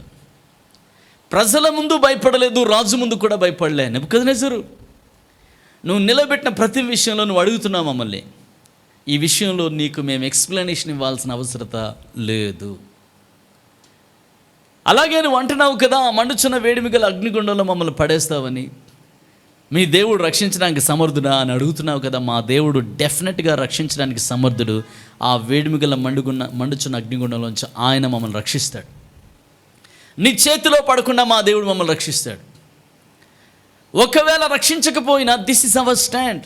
ఒకవేళ దేవుడు మండుచున్న అగ్నిగుండంలో మమ్మల్ని వదిలేసినా కూడా this will be our stand. అంటే దేవుడు అద్భుతం చేసినా ఆయన కోసమే మేము నిలబడతాం. దేవుడు అద్భుతం చేయకపోయినా మేము ఆయన కోసమే నిలబడతాం. This is our faith. Though our faith wins the battle, fails in the battle, we will stand in our faith. మా విశ్వాసంలో మేము ఎలాంటి విశ్వాసం అంటే ఇది, విజయమైన మా విశ్వాసం ఇలాగే ఉంటుంది. ఒకవేళ మరణమైన మా విశ్వాసం ఇలాగే ఉంటుంది. జయము దేవుని దగ్గర నుంచి వచ్చినా మా విశ్వాసం ఇలాగే ఉంటుంది. ఒకవేళ శ్రమకు అప్పగించబడిన మా విశ్వాసంలో ఎటువంటి మార్పు ఉండదు. There will be no alteration in our faith at all. Hallelujah. అంటే ప్రజలకి భయపడలే, శాసనానికి భయపడలేదు, రాజుకు భయపడలేదు, మండుచున్న అగ్నిగుండానికి కూడా ఈ ముగ్గురు యవనస్తులు భయపడలేదు. దేవుని నామానికి మహిమ కలుగును గాక. ప్రియ సహోదరి సహోదరుడా, ఈరోజు దేవుని సేవకుడిగా నీతో పరిశుద్ధాత్మ ద్వారా మాట్లాడుతూ ఉన్నాను. నీ ముందు ఎలాంటి పరిస్థితులు ఈరోజు ఉన్నాయి, ఎలాంటి సవాళ్ళు నీ ముందున్నాయి, నీవు జవాబు చెప్పవలసిన వ్యక్తులు ఉన్నారా? మండుచున్న అగ్నిగుండమే నీ కోసం ఎదురు చూస్తుంది అన్నట్టుగా నీ పరిస్థితి ఉందా? వాళ్ళకి జవాబు చెప్పాలి, వీళ్ళకి జవాబు చెప్పాలి, వాళ్ళకి భయపడాలి, వీళ్ళకి భయపడాలి అన్నట్టుగా నీ పరిస్థితి ఉందా? ఈరోజు దేవుని సేవకుడుగా వాక్యము ద్వారా నీతో మాట్లాడుతూ ఉన్నాను. షడ్రక్ మెషక్ అబేద్నెగోల దేవుడు నీ దేవుడై ఉన్నాడు. ఇలాంటి సమయంలోనే ధైర్యంగా ప్రభు కోసం నిలబడు. ఇలాంటి గడియలోనే ప్రభు కోసం ధైర్యంగా నిలబడు. Do not compromise your faith. మనుషుల మాటలకు నీ విశ్వాసాన్ని అమ్మేయొద్దు. మనుషుల యొక్క బెదిరింపులకు భయపడి నీ విశ్వాసంలో రాజీ పడద్దు. మనుషుల యొక్క బెదిరింపులకు భయపడి ఇదిగో నీకు ఇది జరుగుతుంది, నీకు ఇది జరుగుతుంది, నీవు కానీ నీ దేవుణ్ణి విడిచిపెట్టకపోతే, క్రీస్తును విడిచిపెట్టి ఇదిగో ఈ దేవతల్ని పూజించకపోతే నీకు జరిగేది ఇది అని ఎంతమంది బెదిరించినా వారి బెదిరింపులకు నువ్వు భయపడాల్సిన అవసరం లేదు. అది ఏమన్నా కానీ నేను నా దేవుని కోసమే నిలబడతాను. దేవుడు ఈ హింస నుంచి నన్ను తప్పించినా దేవుని కోసం నిలబడతాను. ఈ హింసలో నేను శ్రమ పడేటట్టు దేవుడు నన్ను వదిలివేసినా నేను దేవుని కోసమే నిలబడతాను. అద్భుతాన్ని చూడ్డానికైనా నేను దేవుని కోసం నిలబడతాను. అది దేవునికి మహిమనే. శ్రమలో ఒకవేళ శ్రమలోనే నేను వెళ్ళాలని దేవుని చిత్తమైతే శ్రమ ద్వారా కూడా నేను దేవునికే మహిమ చెల్లిస్తాను. దేవుని నామానికి స్తోత్రం కలుగును గాక. What a faith they had. What an uncompromised faith they had. They know God is able to save them. They want to honor God, knowing that God will show His ability. They want to honor God. They want to honor God because they know God will do a miracle. He will come for them to save them. They want to honor Him in the miracle. At the same time, they want to honor them. They want to honor God in their trial and test, in their suffering. దేవుని బిడ్డలారా, అద్భుతాలు జరిగినప్పుడు దేవుని గణపరచాలి. శ్రమలోను హింసలోను కూడా దేవుని కొరకు నిలవబడి దేవుని గణపరచాలి. ఇది మనం నేర్చుకుంటున్న ఒక గొప్ప పాఠం. ఇది దేవునికి స్తోత్రం కలుగును గాక. విచారకరమైన విషయం, చాలామంది క్రైస్తవులు అద్భుతాలలో మాత్రమే దేవుణ్ణి గణపరుస్తారు. But when they face a challenge, ఒక సవాలు ఎదురైనప్పుడు, ఒక శ్రమ ఎదురైనప్పుడు, ఒక ఇబ్బంది ఎదురైనప్పుడు, ఒక సవాలు, ఒక బెదిరింపు ఎదురైనప్పుడు, ఒక హింస ఎదురైనప్పుడు, ఆ సమయంలో కూడా దేవుని మహింపరచడం మనకు దేవుడిచ్చిన విశ్వాసం అని మనం గుర్తించాలి. దేవునికి మహిమ కలుగును గాక. ఈ వాక్యం ప్రభునితో మాట్లాడుతూ ఉంటే నువ్వు ఉన్న చోటనే నీ రెండు చేతుల పైకి దేవునికి మహిమ చెల్లించు. దేవునికి మహిమ కలుగును గాక. హల్లెలూయా. ప్రియ దేవుని బిడ్డలారా, God came for their rescue. వారి మాటలు, రాజు మాట దేవుడు విన్నాడు, వారి మాటలు దేవుడు విన్నాడు. ఆశ్చర్యం ఏంటో తెలుసా? వారి మాట వినగానే రాజుకు కోపం 7 అంతలు అధికమైంది. రాజుకి ఇంకా కోపం వచ్చేసింది. దేవుని వాక్యం అంటుంది, అక్కడ మనం చూస్తే 19వ వచనం, వర్స్ 19 అక్కడ మనం చూస్తే, అందుకు నెబుకద్నెజరు అత్యాగ్రహము నొందినందున షడ్రక్ మెషక్ అబేద్నెగో అను వారి విషయంలో ఆయన ముఖము వికారమాయను గనుక గుండము ఎప్పటికన్నా 7 వేడిమిగా చేయమని ఆజ్ఞ ఇచ్చింది. ఈయన కోపం 7 అయింది, అగ్నిగుండం 7 అధికం చేయమన్నాడు. 7 వేడిమి 7 అధికం చేయమన్నాడు. అగ్ని 7 అయిపోయింది. అంటే ఈయన కోపం ఎంత అంటే, వీళ్ళని తీసుకెళ్ళి దాంట్లో పడేస్తే వీళ్ళు అసలు అగ్నిలో పూర్తిగా పడకముందే నాశనం అయిపోవాలి, వీళ్ళు ఇంకా కనబడకూడదు. ఇది చూసిన ప్రతి ఒక్కడికి బుద్ధి రావాలి, ఇది చూసిన ప్రతి ఒక్కడికి భయం రావాలి, ఈ పనిష్మెంట్ చూసిన ప్రతి ఒక్కడికి నేనంటే ఏంటో తెలియాలి అని ఈ ఈగోయిస్టిక్ కింగ్, ఈ గర్విష్ఠుడైన రాజు తలంచాడు. దేవుని బిడ్డలారా, విచిత్రమైన రాజు. ఎందుకంటే ముందటి దినాల్లోనే దానియేలు ద్వారా దేవుడు ఒక దర్శనాన్ని బయలుపరిచి దేవుని ప్రణాళిక అంతటిని కూడా బయలుపరిచాడు. దేవుని ఉద్దేశాన్ని బయలుపరిచిన ఈ వ్యక్తి ఆ దర్శనం యొక్క భావం వింటూనే దానియేలుని హెచ్చించాడు, వీళ్ళని హెచ్చించాడు. అప్పుడే ఈ రాజు ఆ సర్వశక్తుడైన దేవుని ఎదుట తను తగ్గించుకొని తను అప్పగించుకుంటే బాగుంటుండే. ఎందుకంటే దానియేలు చెప్పాడు, రాజా ఇట్టి గొప్ప ఘనత మీకు మీ బలం వల్ల రాలేదు రాజా, ఆ దేవుడే మీకు ఈ గొప్ప ఘనత ఇచ్చాడని చెప్పి దానియేలు చెప్పాడు. కాబట్టి ఆ దేవుని ఎదుట తగ్గించుకొని ఉంటే బాగున్ను. ఇక్కడ మీ దేవుడు అంత సమర్థుడా అని ఛాలెంజ్ చేశాడు. వాళ్ళేమో వాళ్ళ విశ్వాసంలో నిలబడితే వాళ్ళని తీసుకెళ్ళి అగ్నిగుండంలో పడేయమంటున్నాడు. ఈయన మనస్సులో ఉన్న గర్వం, ఆ హృదయంలో ఉన్న గర్వం ఎటువంటిదో దాన్ని దేవుడు సవాల్ చేస్తూ ఉన్నాడు. దేవునికి స్తోత్రం కలుగును గాక. హల్లెలూయా. ప్రియ దేవుని బిడ్డలారా, గమనించండి. ఇక్కడ మనం చూస్తే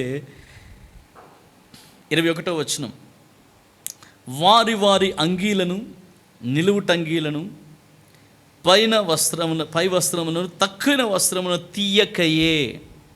చూసారా, ఉన్న పాటున షడ్రక్ మెషక్ అబేద్నెగోలని ఉన్న పాటున వాళ్ళ వస్త్రాలు, పై వస్త్రాలు, రాజవస్త్రాలు వాళ్ళు ధరించుకున్న ఏ వస్త్రాన్ని కూడా తీయకయే ఉన్న పాటున ముగ్గురిని వేడిమి గల మండుచున్న ఆ అగ్నిగుండము నడుమ పడవేసిరి. సరిగ్గా అగ్నిగుండం మధ్యలో వీళ్ళని పడేశారు. అగ్నిగుండం మధ్యలో వీళ్ళని పడేశారు. ప్రియ దేవుని బిడ్డలారా, గమనించండి. దేవుని వాక్యంలో జరిగిన అద్భుతాన్ని మనం చూసిన 22వ వచనం చదువుదాం. రాజాజ్ఞ తీవ్రమైనందున గుండము మిక్కిలి వేడిమగలదైనందున షడ్రక్ మెషక్ అబేద్నెగోలను విసిరివేసిన ఆ మనుష్యులు అగ్ని జ్వాలల చేత కాల్చబడి చనిపోయిరి. ప్రియ సహోదరి సహోదరులారా, రాజాజ్ఞ ఎంత తీవ్రంగా ఉందో అగ్నిగుండం అంత తీవ్రంగా ఉంది. ఆ అగ్నిగుండం ఎంత తీవ్రంగా ఉందంటే, ఈ ముగ్గురు వ్యక్తులను విసిరేసిన పెద్ద పెద్ద వస్తాదులు ఎవరైతే ఉన్నారో, బలిష్ఠులైన వ్యక్తులు ఎవరైతే ఉన్నారో, వీళ్ళని తీసుకెళ్ళి విసిరేసిన వాళ్ళు చచ్చిపోయారు. ఆ అగ్ని తీవ్రతకి, ఆ అగ్ని మండుతున్న అగ్ని వాళ్ళకి తగిలి వాళ్ళు చచ్చిపోయారు. విసిరిన వాళ్ళు చచ్చిపోయారు. అంత తీవ్రమైన అగ్ని జ్వాలలు, కాల్చబడి చనిపోయారు. 23వ వచనం, షడ్రక్ మెషక్ అబేద్నెగో అను ఆ ముగ్గురు మనుష్యులు బంధింపబడిన వారై వేడిమి గల మండుచున్న ఆ అగ్నిగుండములో పడగా. చూసారా, ఇక్కడ గమనించండి. ఈ అగ్నిగుండంలో పడేశారు. అగ్నిగుండంలో పడేసినప్పుడు వాళ్ళని ఎలా పడేశారంటే, చేతులు కాళ్ళు కట్టేసి అగ్నిగుండంలో పడేశారు. వాళ్ళు బంధించబడిన వారు అగ్నిగుండంలో పడ్డారు. ఆశ్చర్యం ఏంటంటే, అగ్నిగుండం ఎంత తీవ్రంగా ఉందంటే, దాని సెగకి, దాని వేడికి పడేసిన వాళ్ళు, వీళ్ళని విసిరేసిన వాళ్ళు కాలిపోయారు. వాళ్ళేమో బంధకాలతో దాంట్లో పడిపోయారు. యాక్చువల్గా విసిరేసిన వాళ్ళే కాలిపోయారంటే, దాంట్లో పడిన వాళ్ళు 2-3 సెకండ్లో కాలిపోవాలి. అంత తీవ్రమైన అగ్నిగుండం అది. కానీ దేవుని వాక్యం ఏం చెప్తుందో చూడండి. అక్కడ వ్రాయబడిన మాట, దేవుని బిడ్డలారా, 24వ వచనం చాలా అద్భుతమైన మాట. ఇది మాట, వర్స్ 24, రాజగు నెబుకద్నెజరు ఆశ్చర్యపడి తీవ్రంగా లేచి, అంటే రాజగు నెబుకద్నెజరు ఆశ్చర్యపోయాడు, షాక్ అయిపోయి లేచిపోయాడు.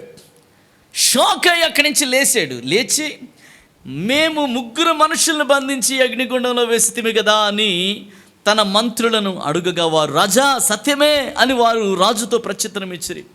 35, అందుకు రాజు నేను 4 మనుషులను బంధకము లేక అగ్నిలో సంచరించుట చూచుచున్నాను,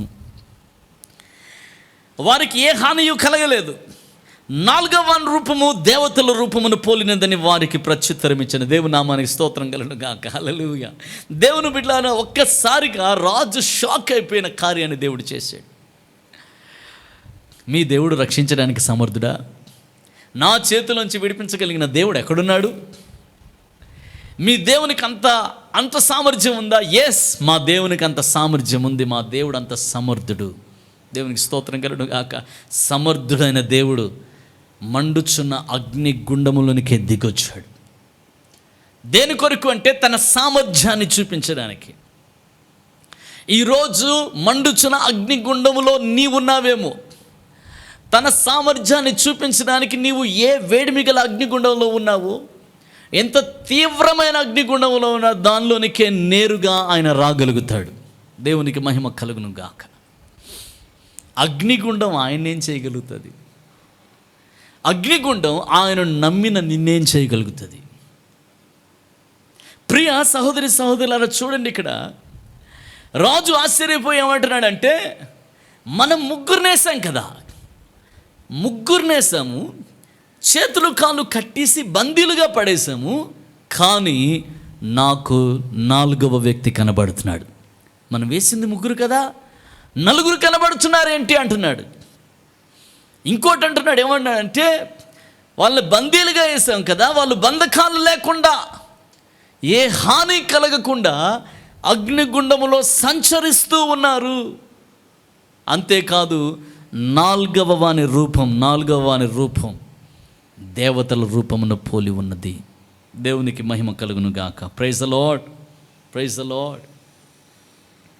ప్రియ సహోదరి సహోదరులారా, జాగ్రత్తగా ఈ మాటలు మనం గమనిస్తే ఈ రాజు యొక్క హృదయాన్ని మార్చగలిగిన ఒక డివైన్ ఎన్కౌంటర్ దేవుడు అక్కడ బబులోను దేశంలో దేవుడు అనుగ్రహించాడు.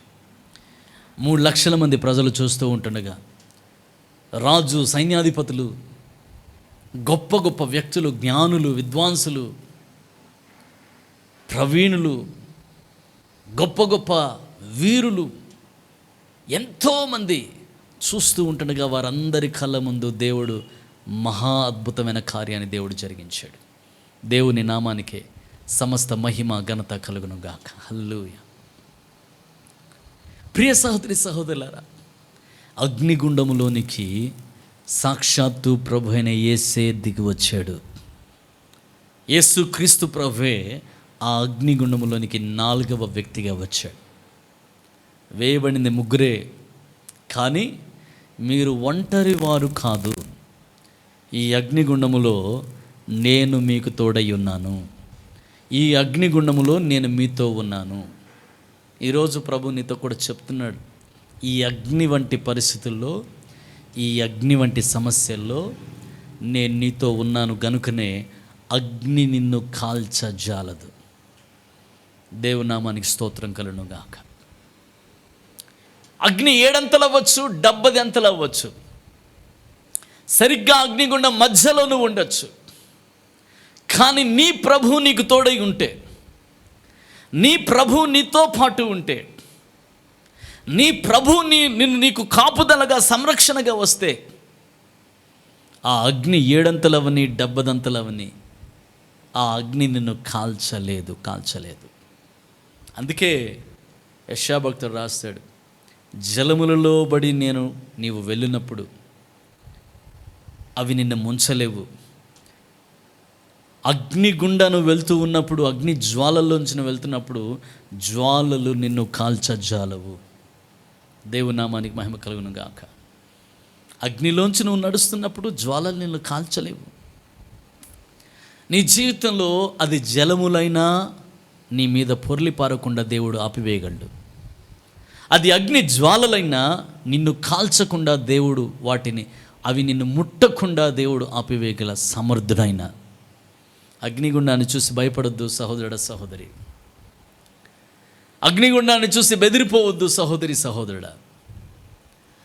అగ్ని ఏడంతలయ్యింది, పరిస్థితి ఇంకా కఠినతరం అయిపోయింది.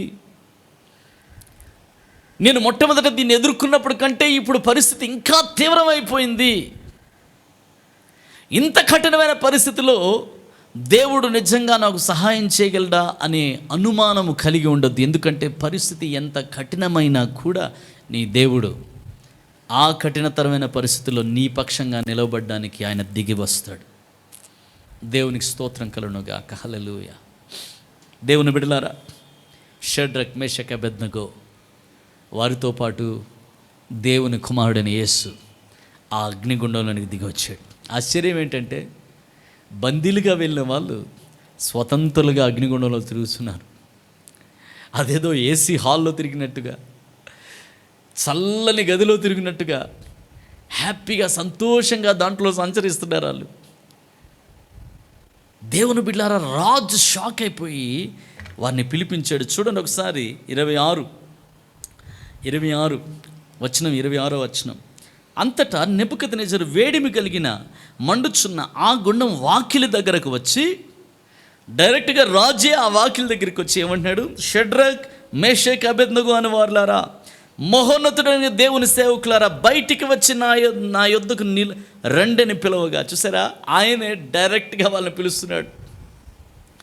పిలుస్తూ వాళ్ళని ఏమని పిలుస్తున్నాడంటే, షడ్రక్, మేషక్, అబేద్నెగోలారా, సర్వశక్తుడైన సర్వోన్నతుడైన దేవుని సేవకులారా అని పిలుస్తున్నాడు. దేవునికి మహిమ కలుగును గాక.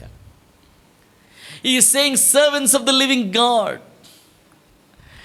సజీవుడైన దేవుని సేవకులారా రండి, బయటికి రండి, నా దగ్గరికి రండి అని చెప్పి ఆయన పిలుస్తూ ఉన్నాడు. ఎంత గొప్ప ఘనత అండి. ఒక అన్యరాజు దేవుని ప్రత్యక్షతను చూశాడు, ఆశ్చర్యకార్యాన్ని చూశాడు, దేవుని కాపుదలను చూశాడు, దేవుని ప్రొవిడెన్స్ని అక్కడ చూశాడు. చూసి వారు దేవుని సేవకులని గుర్తించాడు. గుర్తించి, దేవుని సేవకులారా మీరు వెలుపలికి రండి, నా దగ్గరికి రండి అని పిలిచాడు.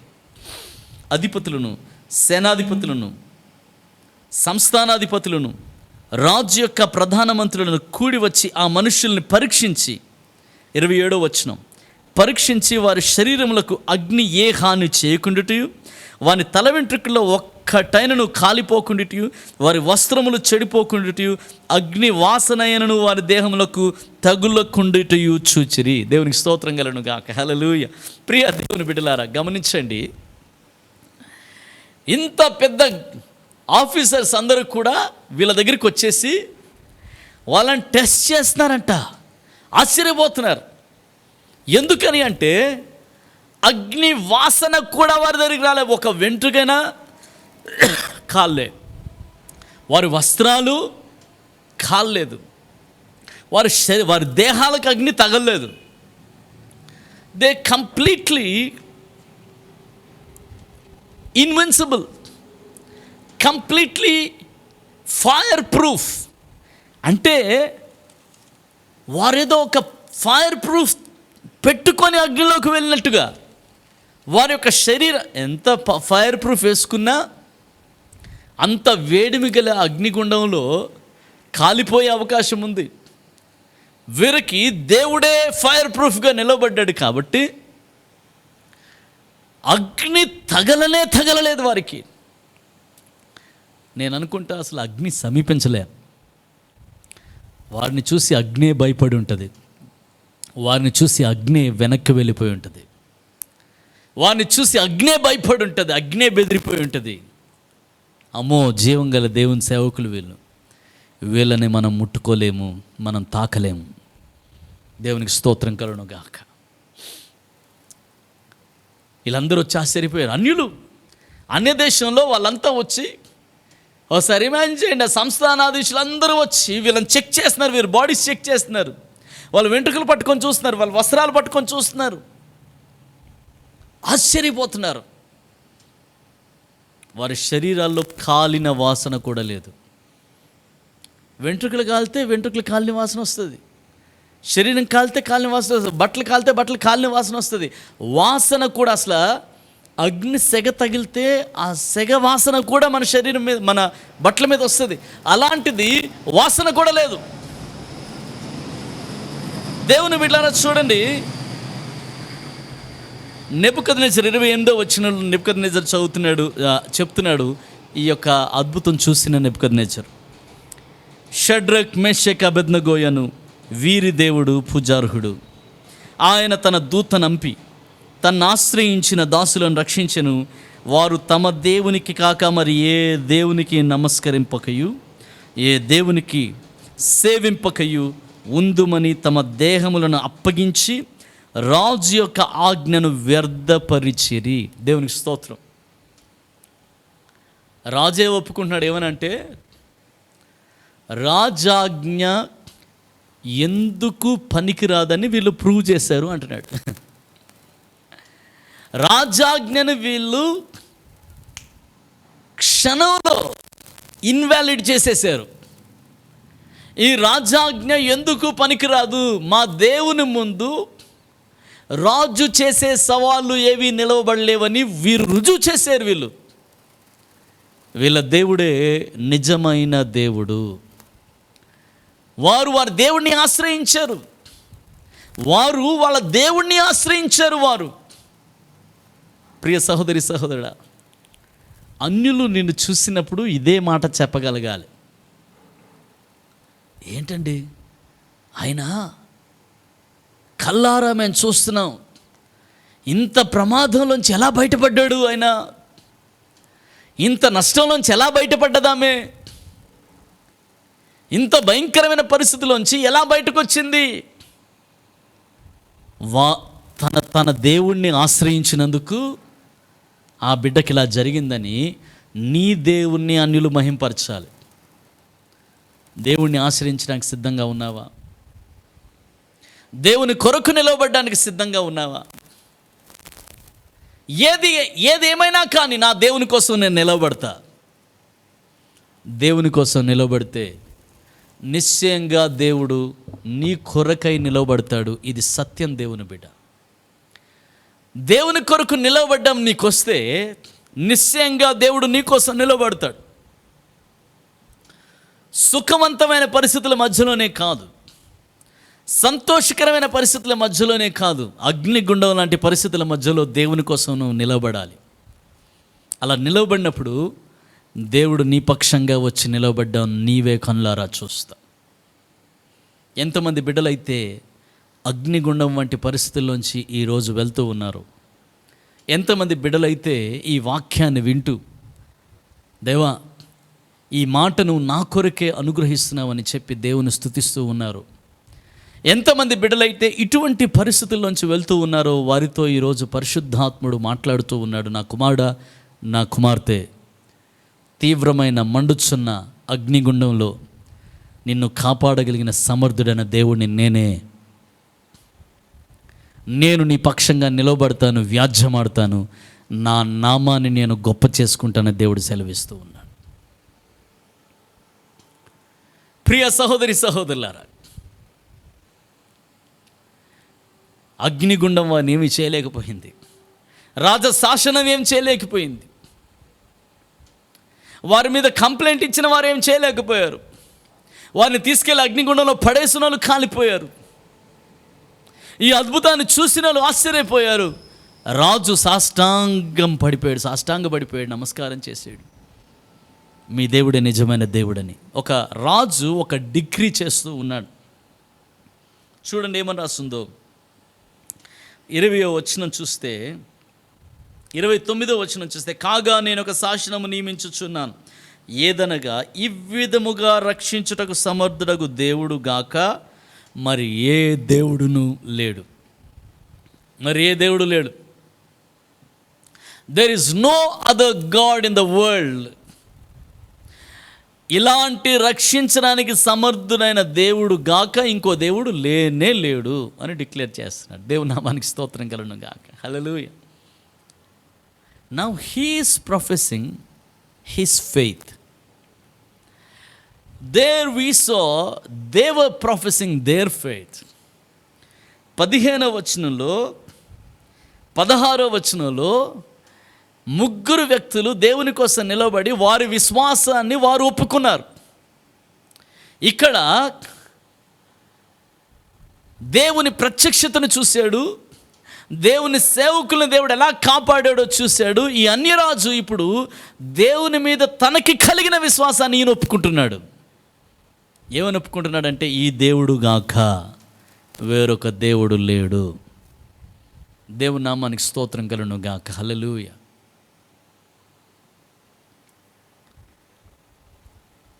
అదేదో డూప్లికేట్ ఫైర్ కాదు, అదేదో గ్రాఫిక్ కాదు, అదేదో ఊహాజనితమైనది కాదు. వేసిన వాళ్ళే తగలబడి కాలిపోయారని దేవుని వాక్యంలో మనం చదువుతున్నాం కదా. అదేదో దర్శనము కూడా కాదు, రాజేమో వాళ్ళని ఊహించుకోవడము, అగ్నిగుండాన్ని ఊహించుకోవడము కాదు. ఇది లిటరల్గా 3 లక్షల మంది ముందు జరిగిన ఒక సంఘటన. అగ్ని తీవ్రతకు వేసిన వాళ్ళు తగలబడిపోయారు, వేసిన వాళ్ళు తగలబడ్డారు. అదే ప్రూఫ్, అది నిజమైన అగ్ని. దేవునికి స్తోత్రం. అది నిజమైన అగ్ని కాబట్టే వాళ్ళు బయటకు వచ్చినాక వీళ్ళు వచ్చి వాసన చూస్తున్నారు. వెంట్రుకలు కాలనీయా, బట్టలు కాలనీయా, దేహాలు కాలనీయా అని చెప్పి ఆశ్చర్యపోతూ, కనీసం స్మెల్ కూడా రాలేదే. నిజమైన దేవుడు, సర్వశక్తిమంతుడైన దేవుడు, నువ్వు నమ్ముకుంటున్న దేవుడు, ఎలాంటి పరిస్థితులైనా నీ కొరకు నిలబడే దేవుడు, నీ కొరకు నిలబడే దేవుడు. ఈ చాప్టర్లో మనం ఏం గ్రహిస్తున్నామో తెలుసా? కష్టతరమైన పరిస్థితుల్లో, క్లిష్టతరమైన పరిస్థితుల్లో దేవుని మహిమ కోసం నువ్వు నిలవబడితే దేవుడు నీ కొరకు నిలవబడతాడు. ప్రభువు నీ కోసం నిలవబడతాడు. ఒక శాసనం జారీ చేయబడ్డది. ఆయా భాషలు మాట్లాడే వారిలో ప్రపంచమంతట్లో ఈ సంస్థానం, బబులోను సామ్రాజ్యం ఎంత దిక్కున వ్యాపించిందో, అక్కడంతా ఎన్ని భాషలు మాట్లాడుతున్న వారైనా ఈ దేవునికి వ్యతిరేక్తంగా ఎవడైనా మాట్లాడడానికి సాహసిస్తే వాని ఇల్లు కూలిపోతుంది, వాడు మరణిస్తాడు అని చెప్పి రాజు శాసనం చేశాడు. Nobody should talk against this God. Nobody should dare to lift up his tongue to talk anything about this God. You cannot defy this God. ఈ దేవుణ్ణి నీవు తృణీకరించడానికి వీలు లేదు. దేవుని నామానికి స్తోత్రం కలుగును గాక. హల్లెలూయా. 30వ వచనం. అంతటా రాజు షడ్రక్, మెషక్, అబేద్నెగో అను వారిని బబులోను సంస్థానములో హెచ్చించెను. దేవునికి స్తోత్రం. హల్లెలూయా. మనం 49వ వచనం 2వ అధ్యాయం 49లో నియమించెను అనే మాట మనం చూస్తాం. 3వ అధ్యాయము 30వ వచనంలో హెచ్చించెను అనే మాట మనం చూస్తాం. ఏ రాజు అయితే నియమించాడో అదే రాజు ఇప్పుడు వారిని హెచ్చిస్తున్నాడు. దేవుని కోసం నిలబడు ప్రియ సహోదరి సహోదరుడా. నిన్ను నియమించిన వారు నిన్ను హెచ్చిస్తారు. దేవుని కోసం నిలబడు. ఎక్కడ నియమించాలో దేవుడు నిన్ను అక్కడ నియమిస్తాడు. దేవుని కోసం కఠినతరమైన పరిస్థితుల్లో, పరీక్షల్లో కూడా నిలబడు. నియమించడమే కాదు, నిన్ను హెచ్చిస్తాడు దేవుడు. ఎక్కడైతే నువ్వు ఉండాలని దేవుడు నియమించాడో అక్కడే ప్రభు నిన్ను హెచ్చిస్తాడు కూడా. ఇది దేవుని యొక్క గొప్ప ఘనత, దేవుని మహిమ ఇది. ప్రియ సహోదరి సహోదరులారా, ఈ రాత్రికాల సమయంలో దానియేలు గ్రంథము 3వ అధ్యాయంలో ఉన్న వృత్తాంతం అంతటినీ మనం ధ్యానం చేయడానికి దేవుడిచ్చిన కృపకై దేవునికి సమస్త మహిమ, ఘనత, ప్రభావం చెల్లిస్తూ ఉన్నాను. 3వ అధ్యాయంలో ప్రతి వచనాన్ని, జరిగిన సంఘటనలన్నింటినీ కూడా వివరంగా మనం ధ్యానం చేస్తాం. ప్రభువే మనకట్టి కృపను అనుగ్రహించినందుకు ప్రభువుకి సమస్త మహిమ, ఘనత, ప్రభావం కలుగును గాక. వచ్చే వారంలో 4వ అధ్యాయాన్ని దేవుని వాక్యం నుంచి మనం ధ్యానం చేయబోతూ ఉన్నాం. దేవుని బిడ్డలారా, ఈ 3వ అధ్యాయంలో జరిగిన ప్రతి సంఘటన మీరు బైబిల్ తీసుకొని చదువుతూ ఈ బైబిల్ స్టడీలో పాల్గొనండి. మీరు ఈ బైబిల్ స్టడీలో పాల్గొనేటప్పుడు బైబిల్ మీ దగ్గర పెట్టుకొని ఒక్కొక్క వచనాన్ని చదువుతూ ఈ యొక్క అధ్యయనంలో మీరు పాలు పంపులు పొందితే మీకు అది ఎంతో దీవెనకరంగా ఆశీర్వాదకరంగా ఉంటుంది. ఈరోజు సందేశము ద్వారా, ఈ బైబిల్ అధ్యయనం ద్వారా మీరు దీవించబడినట్లయితే మాకు ఖచ్చితంగా మీరు తెలియపరచగలరు. యూట్యూబ్లో కామెంట్ సెక్షన్లో మీరు కామెంట్ చేసి, అన్నా నేను దీవించబడ్డాను, ప్రభు నాతో మాట్లాడారు, నేను బలపరచబడ్డాను, ఈ సందేశాల ద్వారా మేము దీవించబడుతున్నాం అని మీరు యూట్యూబ్లో కామెంట్ సెక్షన్లో మీరు కామెంట్స్ పెట్టొచ్చు. అదేవిధంగా ఈ యూట్యూబ్ లింక్ని మీ సహోదరులతో, స్నేహితులతో, ఎంతోమంది ఛాలెంజెస్లో వెళ్తూ ఉన్నారు. ఎంతోమంది వాళ్ళ ఉద్యోగాల్లో, వాళ్ళ కుటుంబాల్లో, వాళ్ళ విశ్వాసం కొరకు వారు ఎన్నో బెదిరింపులు, వారి విశ్వాసం కొరకు వారు నిలబడాల్సిన పరిస్థితులు ఉన్నాయి. అలాంటి భయంకరమైన సిట్యువేషన్స్లో వాళ్ళు వెళ్తూ ఉన్నారు. అలాంటి వారిని బలపరచడానికి ఈ సందేశాన్ని మీ స్నేహితులందరితో పంచుకోండి, మీ బంధువులందరితో పంచుకోండి. కాల్స్ చేసి వారికి చెప్పండి, ఈ సందేశం విను, నీవు బలపడతావు, నువ్వు దీవించబడతావు అని చెప్పి వారితో మీరు పంచుకోండి. వారి ఆత్మలకు క్షేమాభివృద్ధి కలుగజేసేవారిగా మీరు వాడబడతారు. దేవుడు మిమ్మల్ని దీవించును గాక.